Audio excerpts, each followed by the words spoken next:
Selamat pagi Bu, selamat pagi Pak, selamat pagi semua. Selamat pagi Pak, selamat pagi Bu, selamat pagi Merdeka. Almas, selamat pagi. Apa? Tos gimana tos? Iya pinter. Salim. Tidak duduk. Salim. Ayo salim dulu. Gimana saya? Salim, cium. Ayo salim. Ayo salim dulu. Gimana gini? Ya. Salim. Dadah. Gimana dadah? Dadah. Ya, tangannya angkat. Dadah. Ya. Duduk.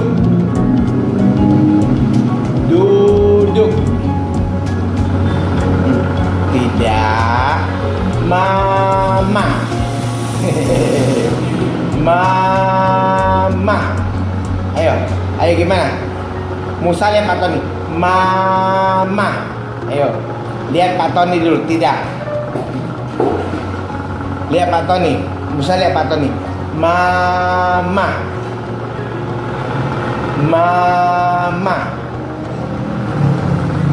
Papa. Musa lihat Pak Tony. Musa lihat. Papa.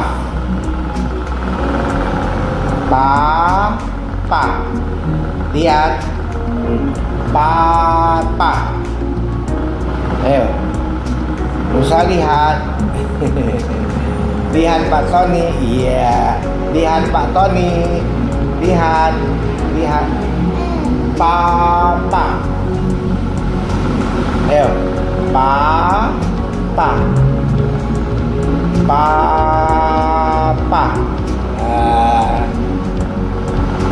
Mama. Ayo. Mama.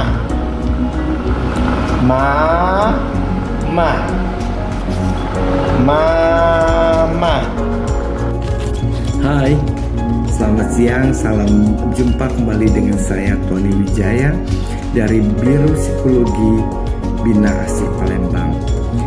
Bapak Ibu yang terkasih, pada kesempatan yang berbahagia ini saya akan membagi tentang anak penderita disleksia. Mungkin kata disleksia ini jarang sekali kita dengar, tetapi tidak ada salahnya dong kita mengenal apa itu disleksia.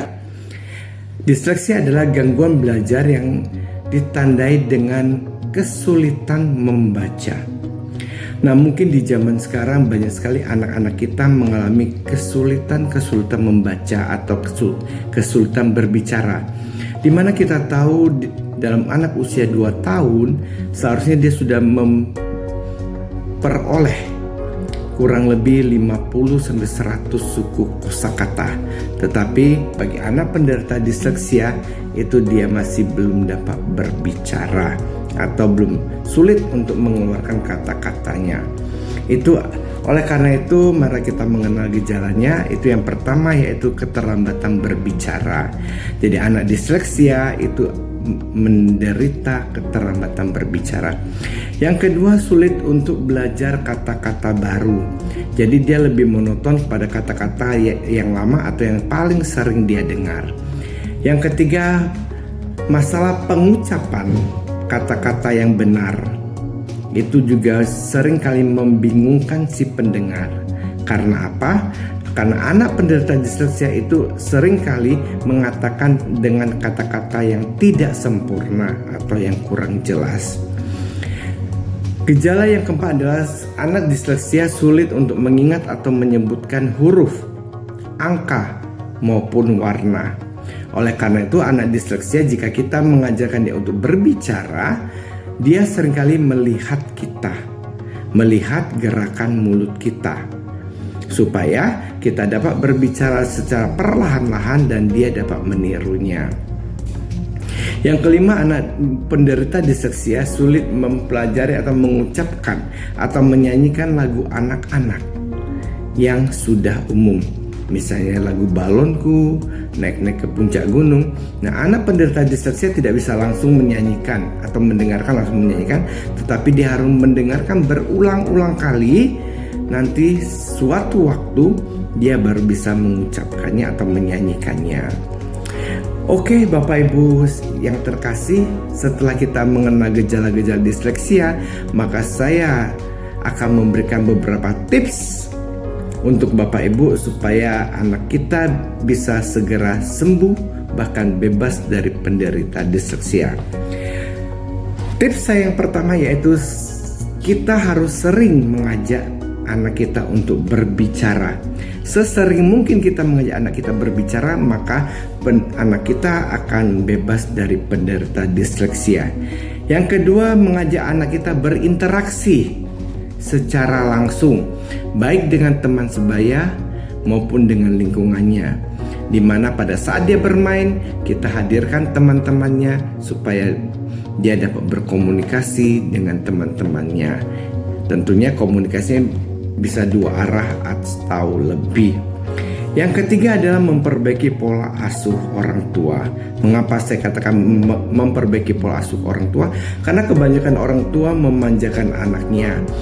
Nah, karena tanpa disadari orang tua, sifat atau sikap yang dia ambil untuk memanjakan anaknya itu dapat menimbulkan anak itu penderita disleksia.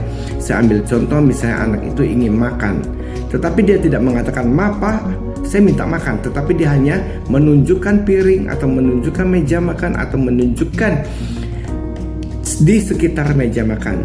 Orang tua begitu melihat dia menunjuk atau dia mengatakan orang tua langsung memberi dia makan tanpa menjelaskan kalau itu adalah makan.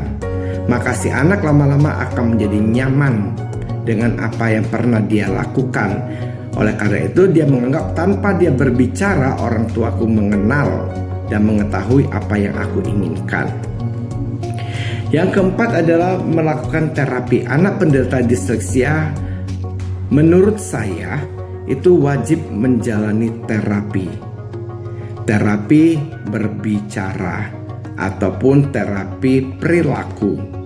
Supaya apa? Supaya membantu si anak lebih cepat untuk mengenal kata-kata yang lebih banyak.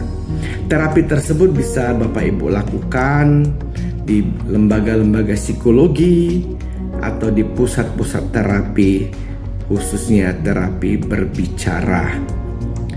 Yang terakhir itu jangan sering anak ini untuk dilarang. Karena kalau kita sering melarangnya, sama saja kita membatasi ruang lingkup kreativitas dia.